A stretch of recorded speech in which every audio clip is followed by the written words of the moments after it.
खबर है रायगढ़ जिले के सारंगढ़ क्षेत्र का, जहां पर स्वर्गीय विजय वसंत के प्रथम पुण्यतिथि पर महायज्ञ, मूर्ति स्थापना और भंडारा का आयोजन हुआ संपन्न। स्वर्गीय विजय वसंत के पुण्यतिथि को याद करते हुए उनके परिवार की ओर से श्रीमद् भागवत कथा ज्ञान महायज्ञ कराया गया। इस दौरान आपको बता दें कि ग्राम पंचायत गुड़ेली में स्वर्गीय विजय वसंत के प्रथम पुण्यतिथि पर तुलसी बसंत सभापति जिला पंचायत रायगढ़ एवं उनके परिवार द्वारा श्रीमद् भागवत कथा ज्ञान यज्ञ कार्यक्रम आयोजित किया गया।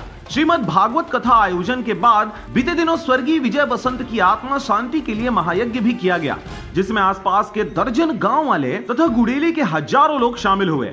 महायज्ञ समाप्ति के पश्चात स्वर्गीय विजय वसंत जी की मूर्ति की स्थापना दो जगहों पर किया गया। प्रथम मूर्ति स्थापना उनके निवास के पास किया गया, जिसमें स्वर्गीय विजय वसंत के पिता स्वर्गीय भनेश बसंत जी की मूर्ति स्थापित किया गया। वहीं दूसरी मूर्ति स्थापना सेवा सहकारी समिति गुड़ेली में किया गया, जिसमें हजारों लोग शामिल भी हुए। रायगढ़ से क्राइम ब्यूरो अवध परेड की रिपोर्ट, RJ रमझाझर।